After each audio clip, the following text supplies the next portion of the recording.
there is very little argumentation in the entire of the thinking now occurring. Ideally, there should be none, but every once in a while, But nonetheless, there. Yes, that's right. You fail your ideal. That's right. And at that point, one actually makes some progress, which may be a problem because it seems like you're approaching the thought by trying to leap. But when you give, I mean, I have the same feeling with the Derrida. It's like I can, like passing through the mirror, as it were. I know why you're saying all of this stuff, what this rant is about. I can perfectly well see how Derrida goes down with it. now that's another word I have to look up. Well, and I'm rant. Rant. Yeah. It's got to be an interesting word. I'm a fan of excuse the expression, fuck you, Derrida literature. Well, I'm not saying that. No. You would, but in a certain way, implicitly, to the degree that to a certain degree, it feels that way, in the sense that you have a huge rhetorical page, exactly what Jim was reading, which mega disses Derrida's position without, in fact, engaging it. You don't engage it. You don't say. You don't ever mention the whole question of systematicity and why differing and deferring are conjoined, and what the necessity of that is. That Derrida isn't just sitting on. He's not just a fan of the abyss and he's pumping it. No. He actually thinks that this is something that is necessary to think at this point as a consequence of the way in which Saussurean linguistics and Levi-Straussian anthropology and Lacanian psychoanalysis has gone. He actually thinks that this is a necessary position. But you don't ever actually engage. Because I don't dispute that. In other words, I don't dispute that given the root of self-consciousness, he's quite. I mean, I'm in agreement with him. So why would I? I know. What I'm saying is that I have to supply all of that detail in order to, and I'm just expressing what I think is Jim's frustration. That is, if you're not completely familiar with that history, if you haven't spent, as some of us have, a significant chunk of our intellectual life struggling with that French demon, you can't supply it, and it just looks like it's being asserted. And then you find something like the Galileo material or the James material about the mass and substance. That seems to be another point in which an extraordinarily interesting argument is actually created, and then you can actually make some real progress here. I mean, I had the feeling that I need to. I just haven't had time to do it, but to try to do what I did a little bit with the Heidegger last time, to try to just sort of spell out what the Derridian position is, and in what way the thinking now occurring. If it doesn't, it actually takes a position that you say transforms rather than subsumes or sublates, but certainly does seem to have a significant position in relationship to that discussion on the hypothesis, on the proviso that one has taken a certain step. Right. There is no possibility of occupying. Adam was saying last week, as we were working about it, he says, well, what Derrida would say to this, well, Derrida wouldn't say anything to this because he hasn't taken that step. Right. So it's like what we were saying before that mirror. But it does seem that there is some exposition, not interpretation, but exposition that would actually help clarify what happens there. Right. I think that's true. I mean, if I need to present an apologia, a defense, the defense would be that I have more important things to do here than to give that kind of thoroughgoing explanation. I'd never get, as it were, around to, and more deeply, it's not that there's a simple attack on past thought. That's a little bit too easy, right? In other words, as I've tried to say, it's not that. In other words, I am perfectly, as I said, I think last week, I wouldn't have considered Derrida if I didn't take him with utter seriousness and within the limits of self-consciousness or the reaction of self-consciousness to itself, whatever you want to understand it. If he wasn't a deeply authentic representative of what was possible at this point in history in that context. So I'm not arguing, I'm not attempting to demonstrate that he is wrong in any sense, you see, which I think is what you're saying when you say that, right? So the critique of Derrida requires actually inhabiting doing the new thinking. In other words, making that step that he, at least qua Derrida, can't do, right? And doesn't do, and wouldn't know perhaps how to do, as it were, right?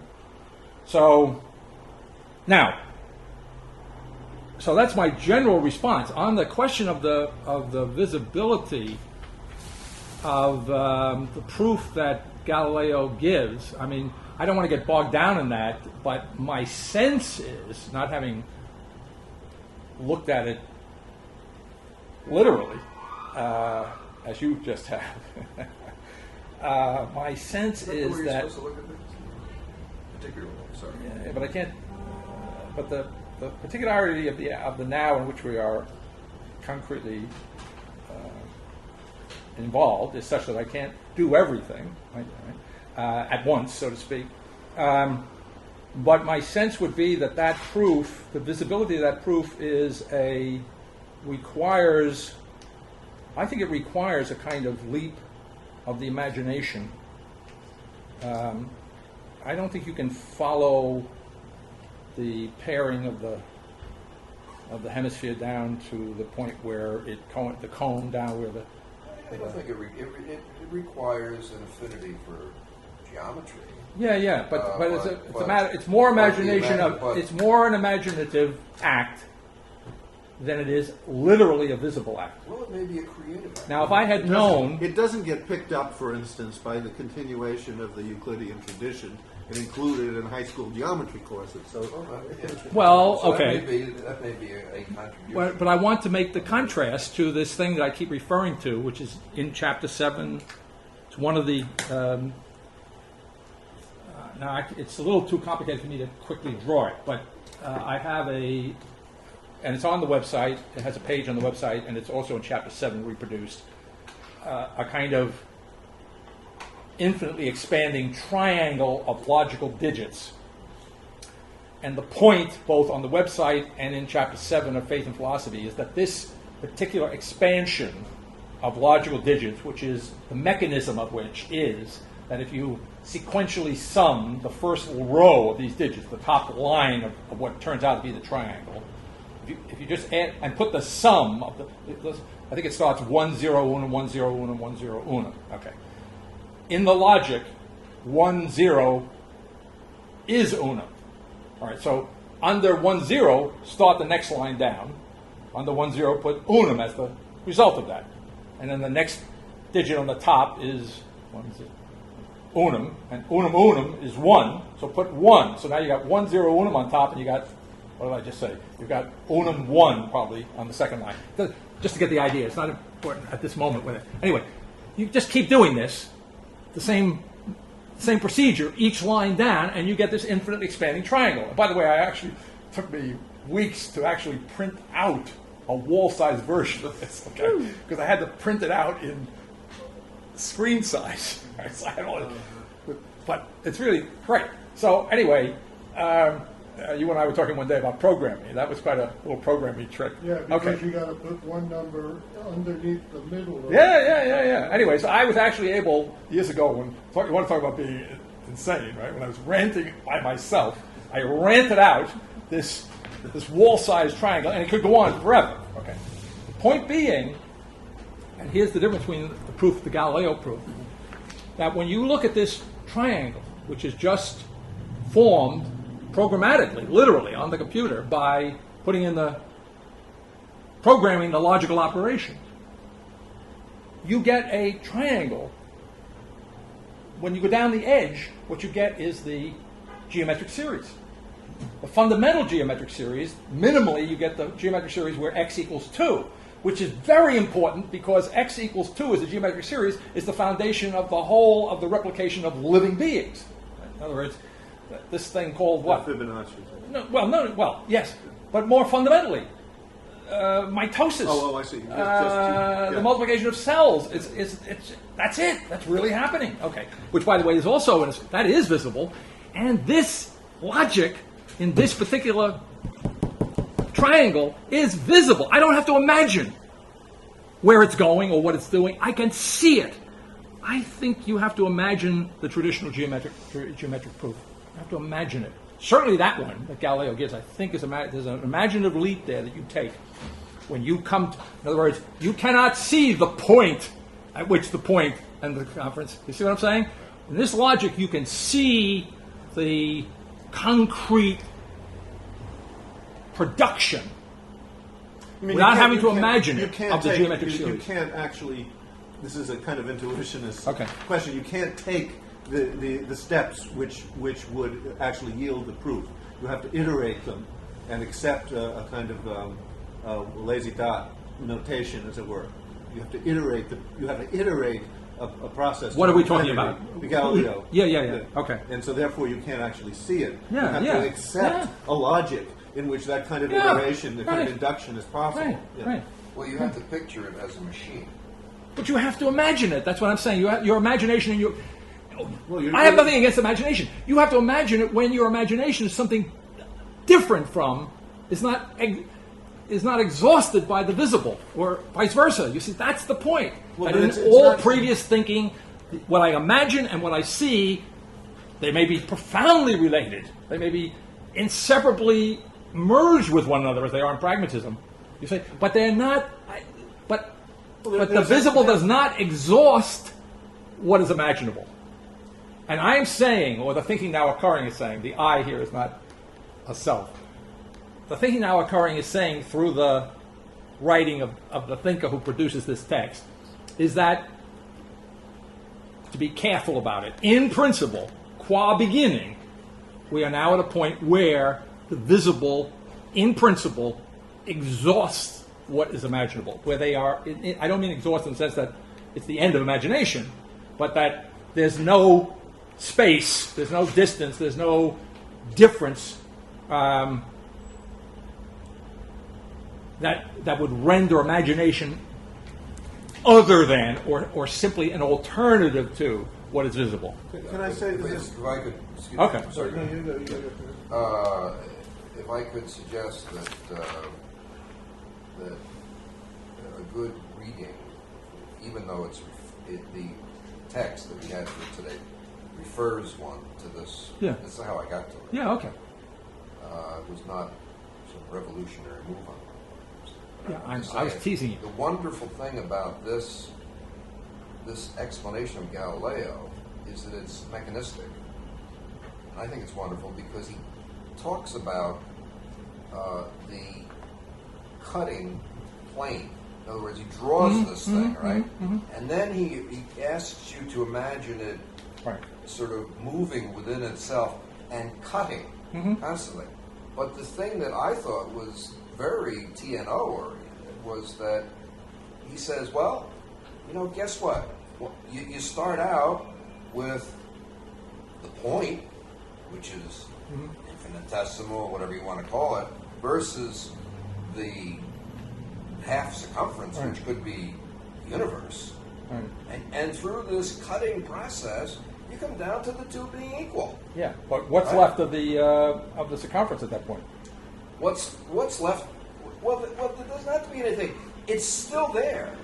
It's still there as part of the machine. You see, it's you could regard it as not being annihilated, the circumference it is, but as being transcendent.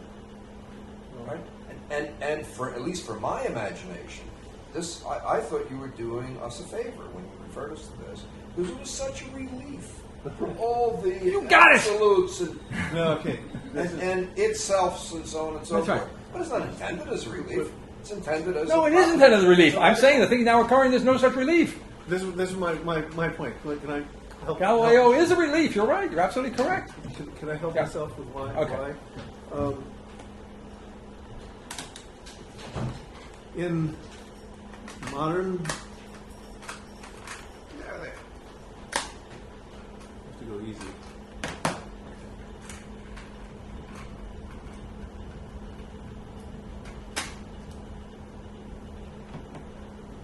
in modern, that is to say, late 19th century, early 20th century history of mathematics, foundations of mathematics theory, a big issue at the point in which the question of what kind of metaphysics is implied by precisely the mechanism that makes proofs seem trustworthy.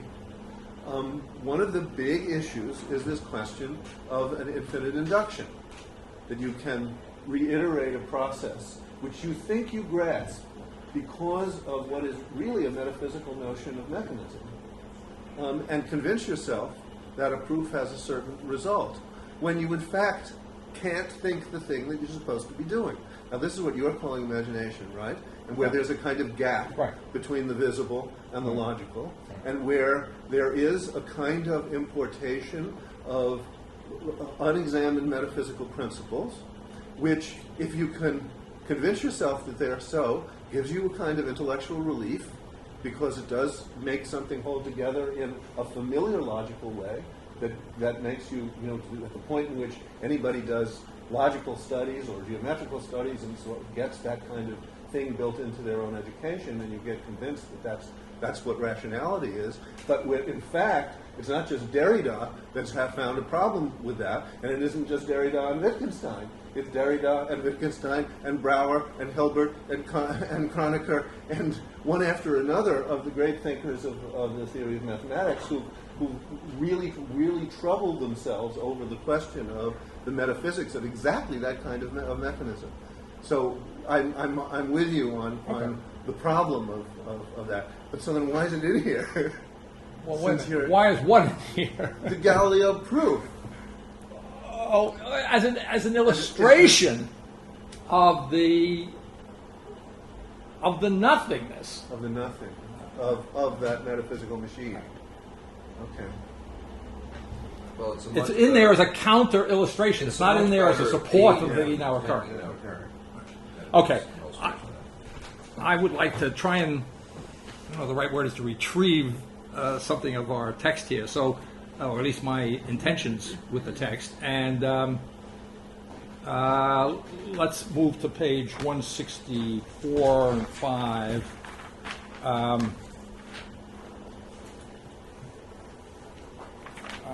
At the bottom of 163, the very last line, La différence thusly is the attempt to perpetuate the old itself in the face of the existence of the new itself, in the face of the existence of that which is forever not to be found in the form of that of which there is no trace, but its necessity now not to be, no trace but the necessity now of dispossession, in the form of the itself of Parmenides, in the form of that which the history of philosophy succeeded in making its own, but which old itself is now to be perpetuated in its forever differing from and deferring its belonging to that history as the form of the unwillingness to acknowledge the new itself. And I suppose in the context of what we have been talking about, implicit in what I'm saying here, but isn't explicit, is goes back, I think, to something, again, implicit if not explicit in what Chuck was just saying, that what is being said here is that Derrida and I think in his own way Altizer are in some sense involved in a perpetuation of the old in the face of the new. And I don't mean this personalistically in the pedestrian sense, but because well, it's like the old shoe, it's like the old slipper, right? It's and I am almost tempted to say yes, it is a relief, the relief of the familiar. Old wineskins. But it's deeper. Yes, all right, old wineskins, right? And when you put new wine in old wineskins, what happens is they burst apart, right? Now, but it's not just that the old is the familiar. But this is more deeply the critique of self-consciousness throughout the thinking now occurring, and I think it comes out more or less probably in other parts of the text, although we may have already had some sense of it, is that the thinking now occurring understands I'll put it in terms of the language here, the oldness of previous thinking, to be not just some sort of external, arbitrary oldness, as it were. It's not a judgment that the thinking now occurring has to argue out with the thinking. That the oldness is intrinsic to it. In other words, that if the center of consciousness is self, right? That's just another way of saying that the center of consciousness is a comfort zone. You say, the comfort zone, the center of consciousness, which is at the root of Galileo's proof, is continuity. You see? And what the thinking now occurring is saying, when it talks about the new, it's not just a new thing among other new things, you see, but that which is, when Adam was here many meetings ago, we said it's new all the way down. Turtles all the way down, newness all the way down. That one does not find here any relief. One does not find here anything in principle. That's the point I'm trying to get. Essentially or in principle familiar. All right? Or what I might say, essentially that belongs to the past. So to the extent to which, whether subsume is the right word or not, to the extent to which we, as it were, inevitably find ourselves with reference to the trace, the schema, the simulacrum, the point, etc. Okay, what I call, for want of a better term, the transformation, or maybe more technically in terms of the early part of this text, what you might call the perfect substitution for those things. You see, which is the text that existence itself is, right?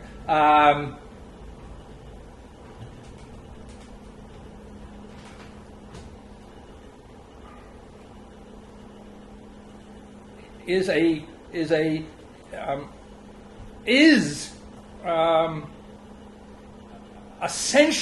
the substitution, the perfect substitution, is essentially the creation of the world. In the sense, this is another thought that I wanted to share with you that was in the back of my mind last time. We never got to it. And it's a takeoff on a discussion that Chuck and I have had on the forum about the relationship of time and eternity and so forth, which I don't want to resurrect immediately, but by way of an analogy. Part of my answer to Chuck about the relationship between time and eternity in Plato was to say that for Plato, time, the temporal world, if you think of time as the form of the world in Plato in some sense, he calls it in the Timaeus the moving image of eternity. And what creates the little problem, it's not just the moving image of eternity, but the moving image of eternity, says Plato, is eternal. And he's just like, what are you trying to do? It's a mild rant, you see, because there can be nothing real that isn't in some way eternal. So to the extent to which the world is not a complete illusion, since we're not in a kind of whatever it is, huh? Not Maya, right? To the extent to which Plato writes a serious book about political theory called The Republic, and the laws, which is a little other problem. But in other words, since he spent a lot of time on what we would call the real world, our real world, right? That's not his real world. He must have understood that the world had some kind of reality. Okay. And his phrase for that was participation, which is methexis in the Greek, the first part of which is the meta part, see? So we can't quite get away from this. So what I wanted to say was, it occurred to me, so what I'm trying to emphasize here is that what's new is new all the way down, that there's no relief, there's no time out, that willy-nilly we are creating the world, and the world that we are creating is now, in a way, unprecedentedly the case, the visible itself, which goes back to the earlier part of our conversation. And what I say at the end of this book, I say that omnipotence, in the thinking now occurring, omnipotence itself probably say something like, omnipotence itself is absolutely sensible. If I didn't say it that way, I should have, or depending on the context. But that's the idea. Omnipotence itself is absolutely sensible. Another outrageous statement. Okay, so what are we talking about here? And I thought a way of explaining this, which occurred to me because of what I was thinking in the more narrow conversation I was having with Chuck, was that, as it were now, I don't want to get too hung up on this, but it's a good, if you have some sense of what Plato might have meant, of course this was Aristotle's whole problem with his teacher, it's exactly where Aristotle attacks Plato. It's right there at participation. That's his problem. Right? Aristotle's a Platonist. He understands that it's real, it's eternal. And he understands that the world is not completely unreal, it's not Maya, it's not an illusion. So he understands why Plato was trying to show the relationship, and Plato called it participation, and Aristotle said, well, that doesn't do it. It's not good enough. Now, Aristotle, by the way, substitutes, in effect, for participation, causality. It's not that the world participates in the eternal ideas, which is a kind of, doesn't tell you too much. It tells you something, but it doesn't tell you too much. But for Aristotle, the ideas cause the material world to be what it is. And once you start taking that seriously, it's not an open-ended causality. It's a rather, interesting enough, four-folded, okay, highly specified form of causality, or forms of causality that constitute that relationship. Okay. Now, what was all that about? Well, all that was just to kind of set the scene for my saying, when I say that there's no relief, that we are willy-nilly creating the world and so forth, and if we say, as I've already alluded to it in the text, I've anticipated it, but it's in today's reading, that existence is identically the notion of existence, and that any good Hegelian would understand that that is a kind of claim to some kind of divinity, formally, you see. Then what it occurred to me to say was that one way of understanding this, which is not to collapse the distinction between the divine and the human, but to use a kind of Platonic way of speaking for openness, may not end here, but just for openness, is as if Plato wanted to say that the world participated in an eternal, in fact he says in the Timaeus, in an eternal living being, an eternal living animal. Which shows you that animal and living there's a very peculiar thing about that word animal, which is that it's the same word that means the animal signs of the zodiac. So you have a very peculiar relationship between exactly what it is about an image of time that is eternal, and this word for animal and the word for sign. Okay. And I haven't quite unpacked that, but there's something significant in that connection of things there. Well, I think that's probably true because both Plato and Aristotle in different ways took the heavenly structures with utter seriousness. That's what Timaeus is really a description of the background for the astrological setup. Right. But let me just finish my thought. So what I wanted to say, and now I hadn't thought this out, but now I've also got the final key here. My preliminary statement would be that where we're at now in history is as if where Plato says the world participates in the eternal forms, it's as if I were to say, a la Plato, the world participates in omnipotence. We participate in omnipotence. Because remember, the eternal forms have been long since replaced by the omnipotent creator ex nihilo. So the analog, a real analog here, is that we are participating in omnipotence. But that's not, I'm a good enough Aristotelian not to be totally satisfied with that. So if I do that, if I improve that a la Aristotle, it's true. See, Aristotle didn't say Plato is wrong, that there's no relationship between the ideas and the world of my experience. He didn't say the world was completely an illusion. Quite the contrary. Plato didn't thoroughly explain it. So it wouldn't be a thoroughgoing explanation to say that the thinking now occurring is the instantiation of the consciousness that we participate in omnipotence. That'd be okay if I was simply a Platonist. But if I'm an Aristotelian, I have to say, yes, but what you're calling participation is a function of causality. And that's where the historicity and the incarnation come into play here, so that we're not simply going back, you see, without reference to a change which in Aristotelian language, I'm not sure I want to get hung up on the language, but to get the sense that it was caused, you see. So our participation in omnipotence is caused by the equivalent of the eternal Platonic world. That is, it's caused by omnipotence. In other words, do you see what I'm saying? So that the incarnation is, as it were, the deliberate causation, right, of the omnipotence in which we otherwise would understand ourselves to be participating. And that qualification, you see, I think goes a long way toward guarding against one of the misunderstandings that would be possible here. I don't think genuinely, but we were talking about last time, any kind of pantheism.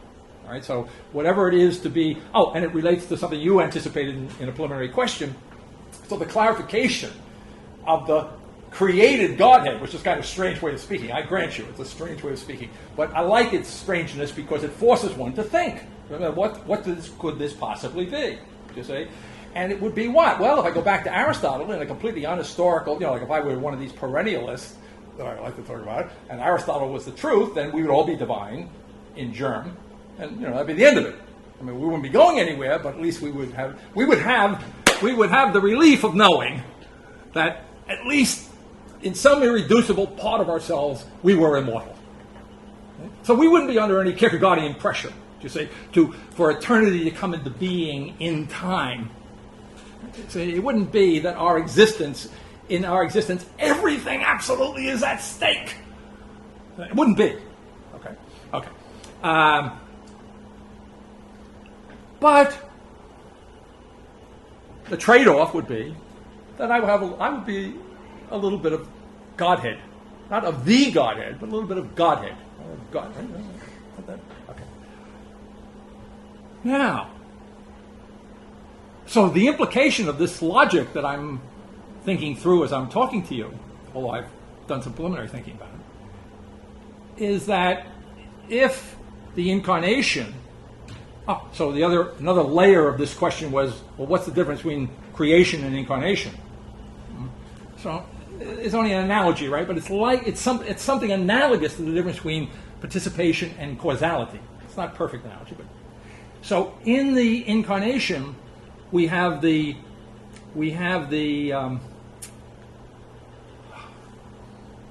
kind of concretization of a participation in omnipotence. Now, I'm going to lose this thought.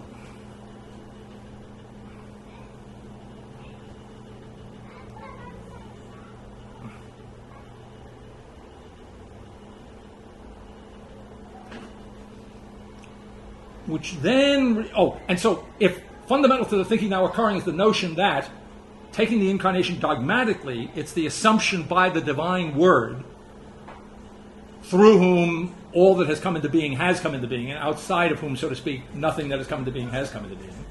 So the word who was there in the beginning, as the Gospel of John says, if that word assumed human nature, the thinking now occurring says there's no way that could have happened, genuinely happened, actually happened. And therefore it raises the question of metaphor, and it raises the question of mythology, right? And we're left in the awkward position in the thinking now occurring of having to say that the incarnation is not to be understood as a metaphor or as a myth, that something, as it were, actually happened, which involved the transformation of humanity, and the transformation of humanity fleshed out, if I can put it that way, and it's a nice pun in every sense of the word. Fleshed out is, in its latest form, finally, the realization, you see, of our participating through the causality of this event in being, in the history of being, are participating through the causality of omnipotence itself in omnipotence. Right? And so, I know it's early, but in principle, we are at that point now, henceforth, in which all things are possible. In some intelligible sense. That's what's being said. Yeah. All right. I'm enough with you that I think I would almost ask actual questions here. Okay.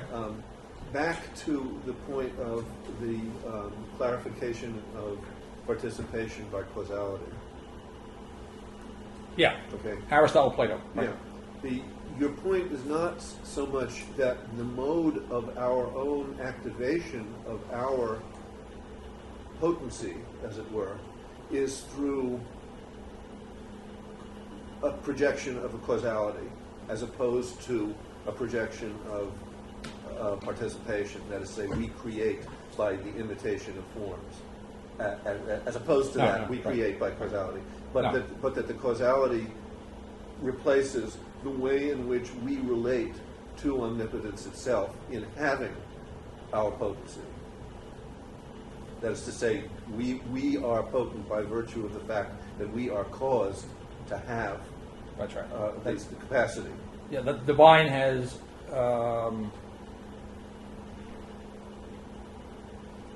shared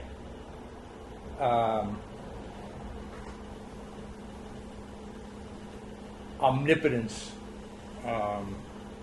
With us. with yeah. Now this is wouldn't this just be an extension of the Thomistic notion of actus purus, as we have this imperfect version of actus purus, as it were, that we create on the analogy of divine creation.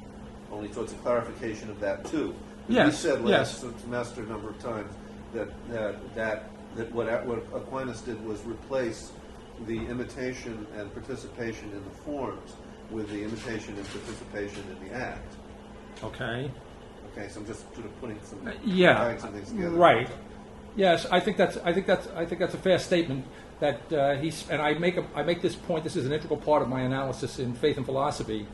That Aquinas speaks of, even though he's very keen on the infinite improportionality between the creator and the creation, nevertheless, he wouldn't be thinking if there wasn't a problem. The problem is that God has created the creature in such a way that it has a certain, I don't think he used the word independence, I'm trying to think of its exact phraseology, but it has a certain, you use the word. It's a certain act of its, in his language now, see, this is why he's pre-modern, a certain act of its own. Yeah. See, it participates in the actus purus, it participates in being itself, sum ipsum esse. But because ipsum esse, which is his metaphysical way of speaking of God, or if that's the right term, being itself, participating in being itself is that the creature has its own being itself in a certain way, which is not a problem for him because he's already changed Augustine from id ipsum to ipsum esse suum. Right? In other words, he's already got the notion of the seeds of a kind of, it's nothing like modernity, but he's got the reflexive self-reference there in his definition, his most abstract definition of God. So it's perfectly consistent for him to say that suum ipsum esse is that in which the creature participates, and the creature has, therefore, a certain act of its own. Right? And so he's distinguishing the two proto-selves. I don't want to get too... okay, so that's fair. I mean, I lost the next question because there was a certain point in which the way you were going made it look indeed like the logic of the supplement. But okay. Well, if it comes didn't back... have it clear enough. Okay. You mean Derrida's? Yeah, that what you did, you actually took it, the way you actually described it, sounded exactly like, if I'm Derrida, I'm going to say, yeah, but you say that because... Because why, though? Because there is this logic of the supplement that's at another ontological level that's making it so that you're going to think that. So but I'm sorry, I can't quite say what it was. All right. Let's go back. And by the way, who was the guy from MIT who wrote the book that suggested that logic was part of recordings. Stephen. Yeah, Pinker, yeah. Isn't that essentially what he said? That the logic is kind of, if it's not the supplement idea, that logic is built into the organism. Naturalistic reduction is what it is. And it is that, am I roughly quoting Pinker correctly? Yeah. And so, how does that relate to? Well, it's just the just starting one more point thing. is assuming the whole frame in Pinker's ontology, which just assumes that we know what naturalism is, and that that's really sitting behind it, and he's got all these brilliant explanations for everything on the basis of not asking the question, what is being, what is nature, any of those questions, they just aren't there. I think that's right. Okay, back on page 164, in the first paragraph beginning on that page, the bottom paragraph. But now for the first time, the new itself transcends the necessity of itself. Now the beginning of the circle itself exists. And that's a very cryptic way. You say, well, what do we need all these itselfs? Now I feel so apologetic having listened to Jim every time I have let alone an itself standing by itself. And now I got two itselfs, one after another. I mean, you're really pushing it, okay? Now the beginning of the circle itself exists, okay? To say that the beginning, I could have reordered the language a little bit, but this is a kind of strange way of highlighting it. I could say the beginning itself of the circle itself exists. But I want to say emphatically the beginning of the circle itself exists. In other words, to break out the beginning of the circle. See, in the continuous circle, the beginning is anywhere I arbitrarily decide it to be, because in a sense there's no beginning. There's no actual beginning of the continuity of the circle, right?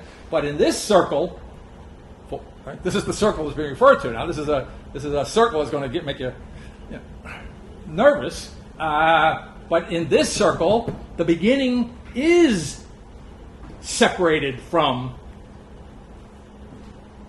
the circle, right? The beginning itself of the circle. Now, this gets amplified and expanded in a very different context in the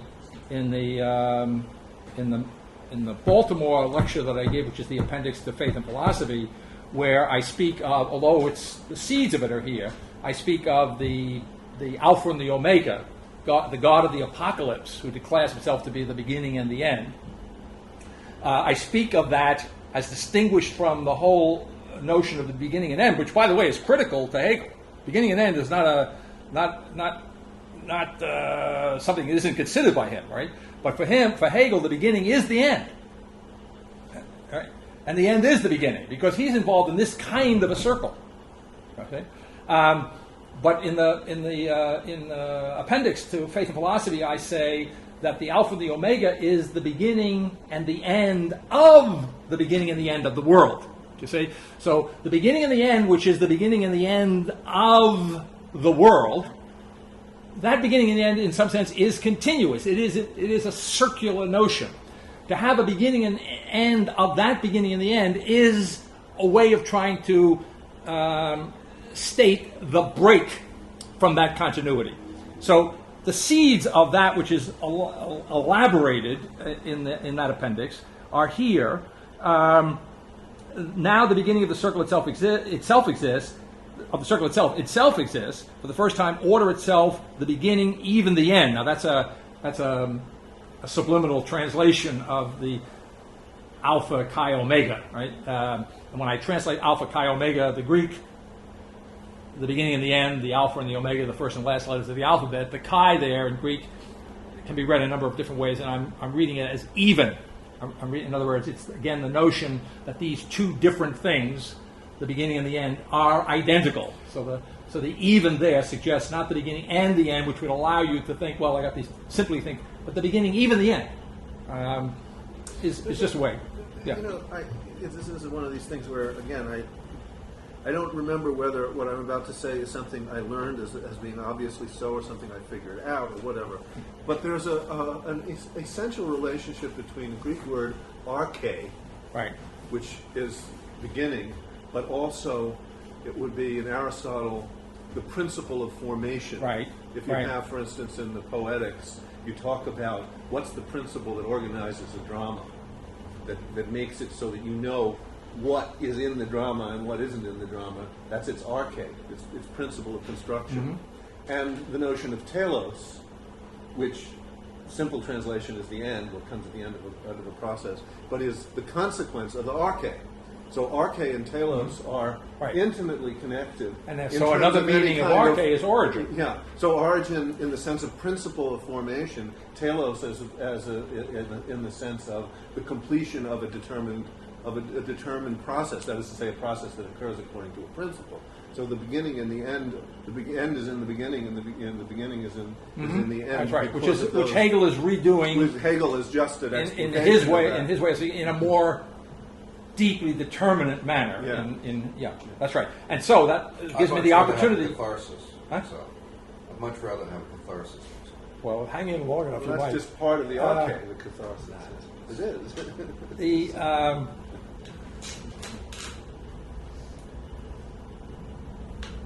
well, you know, the tragic hero spends most of the play trying to avoid the catharsis.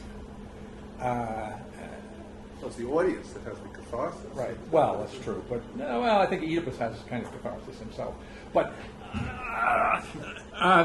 what you just said about arche and the number of different ways it can be translated allows me to say that in the thinking now occurring, there is an effect here, and what I was just saying, Breaking out of that. a distinguishing out of beginning from the traditional notion of well, yes, and of the closed circle, Yes. and therefore beginning and origin Yes. are radically distinguished in this thinking, and that's part of the reason I introduced the Galileo thing, because Galileo's center is really an origin.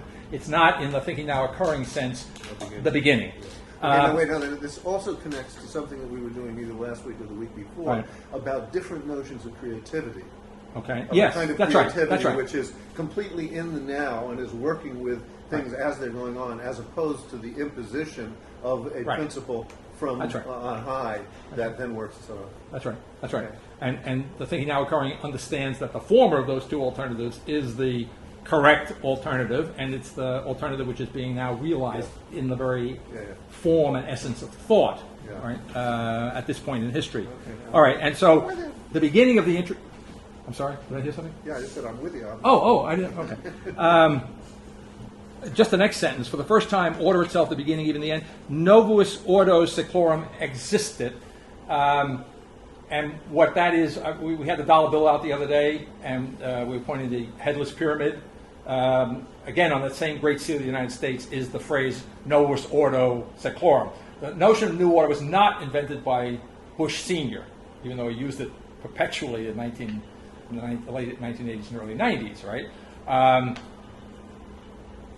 It's right there in the inception of the American civilization, if I can put it that way. And what's added here is so what's on the Great Seal is Novus Ordo Seclorum, which a very good way of translating it in Latin would be the New World Order. Really, I mean, literally, it's New order. secular, the ages, but it's often translated as the world, right? And so the New World Order is there. What isn't there on the Great Seal, quite appropriately, is existe. It doesn't. It remains an ideal, right? It does not exist, right? But it has now come to exist, and to the extent to which it isn't on the Great Seal, then we know that despite the, as I've said in another context, despite the role of American civilization in bringing the world to this point, right? It itself is not the end point, right? The end point, it points to something beyond itself, and in pointing to something beyond itself, as the pointer, it never arrives. It can never arrive. It's a kind of geopolitical analog to my sense of Heidegger's anticipation, you see, of what I guess he would call a second history. I think he probably actually does actually use that word, you know. And there's a certain analogy to a second history in Heidegger to the language when I speak in the text of a second absolute. not exactly the same, but certainly they're analogously in the ballpark, right? Well, the difference being if history is the absolute in the Hegelian sense. Yeah. Okay. Then All sure. right. Again, the distinguishing feature here is the existence of the New World Order, or to put it in other language, since we've long since recognized that existence is absolutely essence, or essence absolutely exists, we could say for the New World Order exists for the first time, you could say that what we have is an essentially new world order, which I sometimes find myself putting it that way. But it comes basically, it's a kind of interchangeable way of formulating it. All right. Okay. On page 165, I just want to note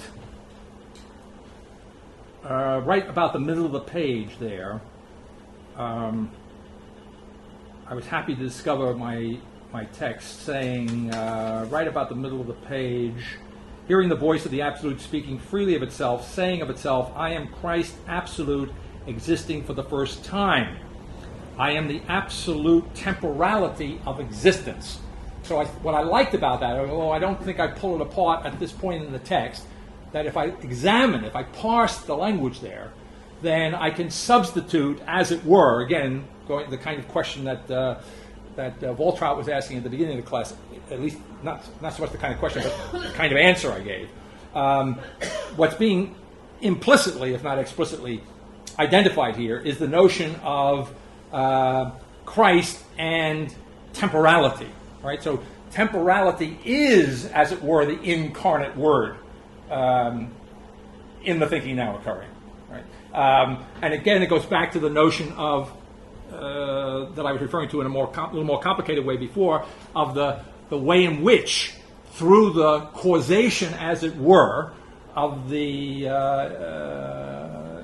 history that is the history itself that is the incarnation, through that causation, that how it is that we are participating, really participating in, through that causality, in omnipotence, right? And in that sense, one way of locating that in the text here is that temporality itself is that incarnate word. So that the transformation of humanity, since humanity never did, in fact, exist apart from the universe, is at once the transformation of the universe. And if I look at the universe in this deeper sense, kind of Husserlian sense, a kind of Sartrean sense, a kind of Heideggerian, I mean, they're all playing this notion in different ways. I mean, really, when I look at the structure of consciousness in these extremely late modern thinkers, in one way or another, they're all talking about the temporality that is the structure of consciousness, right? That the time that we see in the so-called world of physics, the time that we measure, the time that appears to be a time outside of us, all right, is just a kind of reification or a kind of objective presencing, you see, a kind of reduction of the temporality of consciousness, which is understood in one way or another in these things that I'm referring to be a reduction too quickly undertaken. Right? In other words, it's not it reminds me of Plato and Aristotle. It's not that Heidegger is saying that the real world isn't real. You know, I mean, the world of everyday experience isn't real, but it's the too quickly, right? Like from the get-go. We haven't done a science of time. Yeah, We've okay. just sort of take it for granted. Right, Yeah, exactly. yeah. Right. So so the phenomenological project, whether it's Husserl or Heidegger or Sartre's interesting version of it, in his own original version of it, is the attempt to slow down the film and say, wait a minute, there's something deeper here going on in one way or the other, okay? So, again, without recapitulating all of that, but all of that being, as it were, understood in the text, then to say, well, what is that otherwise primordial, otherwise primordial temporality? That temporality is essentially history, or you see, it's essentially historical. And history itself, you can play it off a little bit off Kierkegaard, although he couldn't get beyond the absolutely paradoxical nature of it. Okay, is the eternal entering into time? Now it became a paradox for him, but here it's the eternal, as it were, transforming, being infused into and transforming time,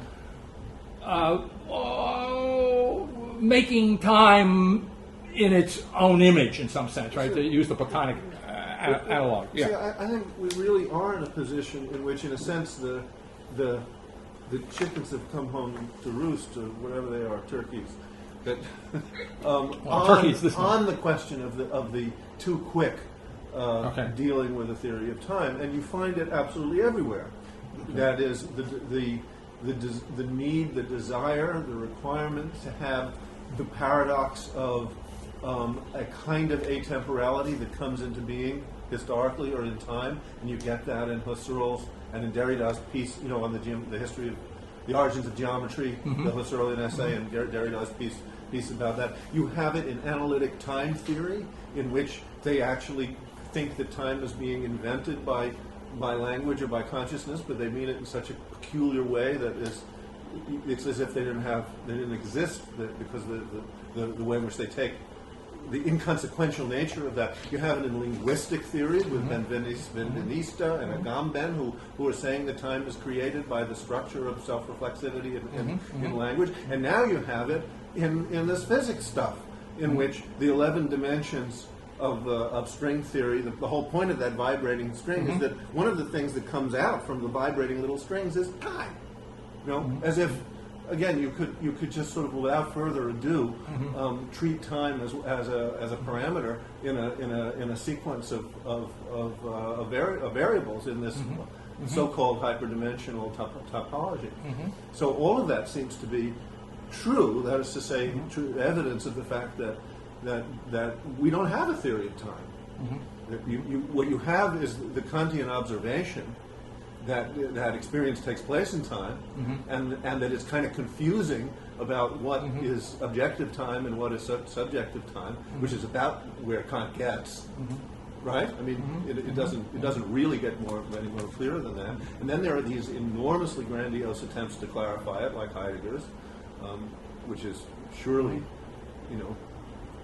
overshoots the mark, in my view. But I think that's where we are. If there is a thinking now occurring, apart from the thinking now occurring, at some point in the next couple of weeks, somebody's got to notice that there is a problem about a theory of time, and to just simply to assemble all of the contradictory and problematic things that have been said about it. We just don't have one.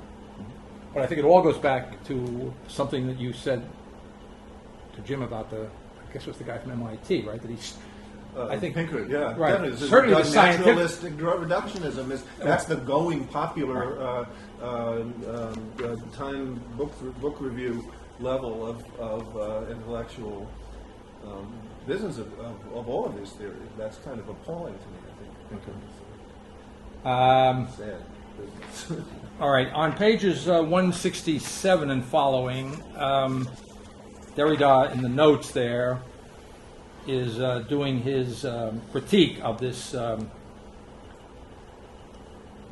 relève, and he characterizes it toward the bottom of the note on page 167, this language of Hegel's, and up to a certain point, this very language, he says, are engaged in the system of this unpower. It's another kind of a confession there, a kind of acknowledgement of his participation in this situation, are engaged in the system of this unpower, the structural incapacity to think without the relève. Okay, so and I think the confession there, up to a certain point, is not up to the point at which it is true in Hegel, but up to a certain point, by analogy, this is true of this the self-deferral and differing. This interminable self-deferral is like that mechanism turned inside out. And then he points out over on page 168, kind of ironically, right, that I guess he's quoting Hegel there, right? Hegel's critique of calculation, about in the third paragraph down in the note on page 168, being so much an external and therefore mechanical business, from the logic of Hegel, It has been possible to construct machines which perform arithmetical operations with complete accuracy. The knowledge of just this one fact about the nature of calculation is sufficient for an appraisal of the idea of making calculation the principal means for educating the mind and stretching it on the rack in order to perfect it as a machine. And then back. Terrible image. Yes. Yeah. Right. Yeah. Okay. Torturous, right? Torturous. And then Derrida says that is a system of constraints which itself regularly repeats the living, thinking, speaking protest against repetition. All right. So in other words, he points out that there's something, and Peirce would like this, right? There's something mechanical in Galileo's proof is mechanical, and even Hegel, who wants to keep his mathematics, doesn't have complete disdain for mathematics, just as Heidegger doesn't have complete disdain for technology and so forth. It has its place. But Hegel wants to certainly keep calculation in its place as certainly dangerous and certainly not to be substituted for philosophy, which for him would have to be what? Would have to be something living, thinking, speaking, etc., right? And what Derrida wants to point out is that this... The dichotomy doesn't work. Yeah, that there's something mechanistic in the very structure of this absolute life that Hegel is speaking about, right?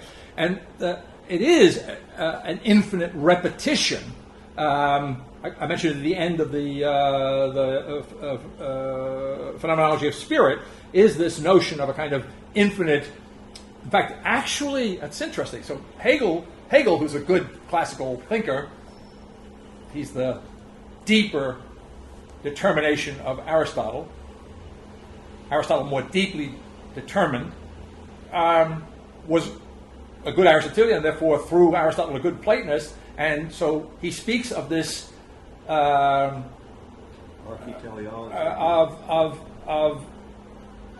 the recollection of being upon itself, right? It's kind of an infinite recollection, but now it's an infinite recollection which is temporal spatial, right? I mean, as such, right? It's not simply the recollection in time and space of an eternally static thing, but now we have, on a weak analogy to the evolutionary thinking of Peirce, we have a dynamic, temporal spatially informed, as it were, eternal idea in Hegel, right? So the relevance in the thinking now occurring against the accusation, well, here we go again, okay, is the notion that I was discussing last time in response to, I think, something Adam had said 2 meetings ago, about the absolute repetition of existence itself, right? So that thinking is not involved in any kind of repetition at all, okay? And if there is a repetition to be spoken of, it's a repetition which is the repetition of existence itself, and which is characterized in this thinking as absolute, right? So, see, the temptation would be to say, well, so what are you trying to say? You're trying to say an absolute repetition, therefore, gets us all together away from any machine. No. See, it gets us away from the machine, which is the alternative to something that is living. Do you see? So you could say that the absolute repetition of existence itself, as it's referred to throughout the text here and there, like a little salt and pepper every once in a while, sprinkled in. The absolute repetition of existence itself, not the doing of thought, but nevertheless the identity of thought, right? That absolute repetition is not open to the accusation of being a kind of displacement of the machine. You see, it's the place at which, beyond any kind of self-conscious projection, right, or which self-conscious projection, by the way, can take the negative form, as you see it in Hegel, of a distancing of itself from the machine, a distancing. I think of Sartre here. Sartre's notion of the center of the world, that hole, by the way, that gap, that instrumentality that can't get a grip on itself, right? It's the now emptied out. It's the now as a whole in being. That's what it is in Sartre. But I think of him because Sartre he's right on there. He's got the notion here that we got a problem here about the relationship between the agent and the instrument, right? And the problem formulated by Sartre is that the agent turns out to be itself kind of an instrument. And the problem of this instrument is that it's an instrument that can't use itself. It can't do so successfully. It can't do so finally, meaningfully, ultimately, right? Okay. So what I'm trying to get at is the absolute repetition of existence itself as the absolute identity of consciousness, but the absolute identity of consciousness, not a projection of consciousness, okay, is, you'll pardon me, the point, the place at which the machine, I want to say, is absolutely alive, right? In other words, remember I started off early in the class saying something that had occurred to me and I wanted to get it out while I was thinking about it, although I found it in today's text somewhere, that how is it possible, how could I possibly understand that being is a person? Right? And then I said, well, if you buy the premise, you buy the bit, if the identity, right, if the identity of thought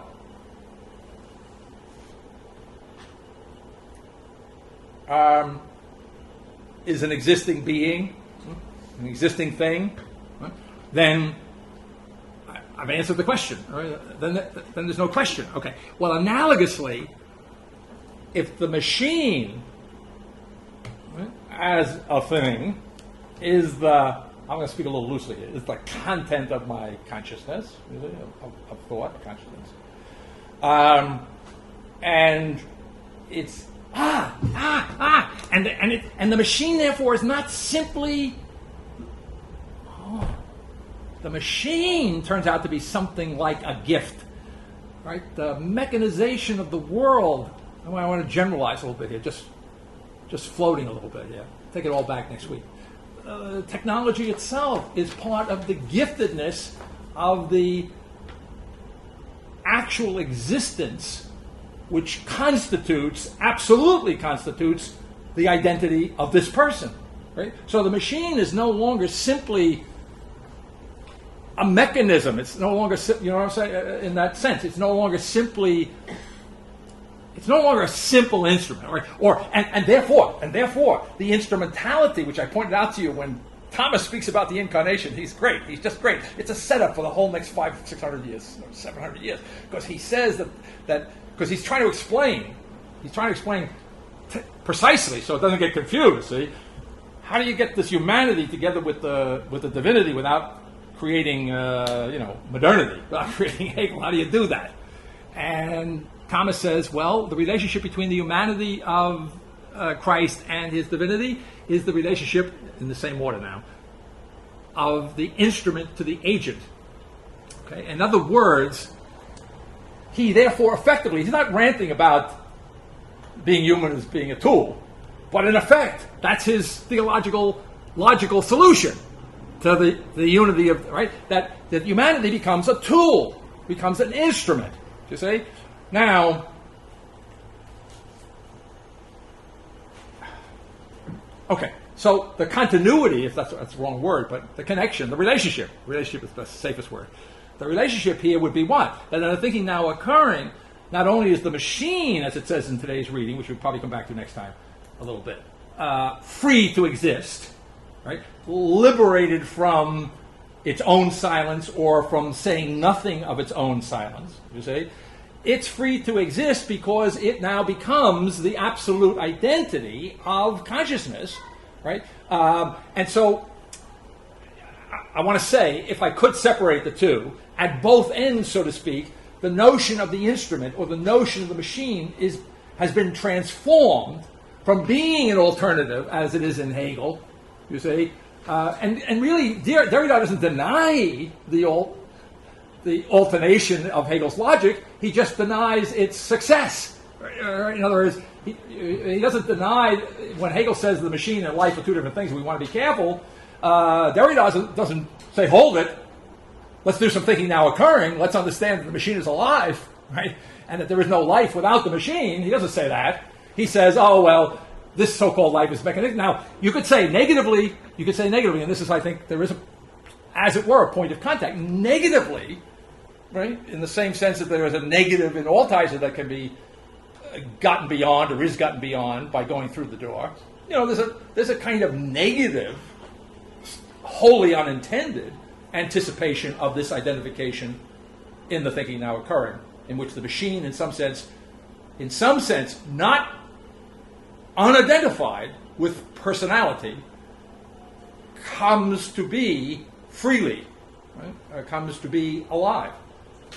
Listen, it seems to me that in the same way that we don't have a theory of time, the word machine flashes so quickly among so many different things.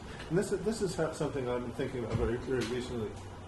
There are beginning to be known patterns in the nerves and in the fascia and in the connective tissue in general, in which the pattern of a given intentional gesture is continuously running. So in other words, there's something called the gait cycle. The gait cycle is the way in which when you take a step, something happens in the hip, and then something happens in the knee, and then the heel bone goes down, and then the other bones in the foot go down, and then there's got to be a push-off, and there's a whole sequence of things that have to happen that have to be perfectly programmed and happen in perfect coordination in order to be able to take these two steps. And that cycle, that gait cycle, is something that's absolutely there in the infant before the infant ever takes a step, and it's actually running. And there are very sensitive body workers who can palpate it. They can feel it running. They can actually feel that this thing is going on, and they can feel that when you actually determine to take a step, there's a change in the way in which the pre-patterning is running. Now, not only that, there obviously are all kinds of ways in which learned behavior can form those patterns. Now, on one level, you could think, if I'm going to be doing nice Gurdjieff work, which you probably don't know anything much about Gurdjieff work, but part of Gurdjieff work had to do with training yourself to perceive the way in which most of what you do is machinic. That most of the things you do, from moment to moment, day to day, happen but completely like an automaton. And to become not panicked about that, not to develop some kind of dualistic idea about machine versus life, just to observe it. And in the process of observing it, to become awake. And that becoming awake was something that could go beyond what this machinic quality would be. And it seems to me that, thinking of, on the one hand, machinery in terms of one's own organism, that's one kind of machinery thing. The other thing is this whole interest. I don't know, maybe people have, everywhere I go, people have this on their tables, like they need to have this appearing there, this vast tome by this guy Wolfram called A New Kind of Science, or whatever was the name of it. That book, and it's a book about algorithms, and it's a book about, they call it automata theory, or theory of the field of life, in which basically you have an algorithm which determines the appearance of patterns on a computer screen, and you run the algorithm, and it endlessly produces these phenomena that are in no way predictable from the character of the algorithm, but nonetheless are completely deterministic and produce both incredibly complicated patterns and chaos-like patterns. And his proposition, which is another one of these huge grandiose ideas, is that somehow everything is really an algorithm, right? So, that's another notion of a machine, is an algorithm, and there's a whole ontology going that's trying to be sold to us by certain folks who think that being is the totality of all algorithms. And it seems to me that in the reflection on the machine, one needs to have like both sides here. That somehow, if there is a recuperate, a reestablishment, or a recovery, or a transformation of what machineness is, one needs to think through both this question of the algorithm on the one hand, and on the other hand, the somaticist issue of internal patterns, which make it possible for us to do what we can do, which are not. I mean, every time I do something, I'm not consciously creating a new pattern.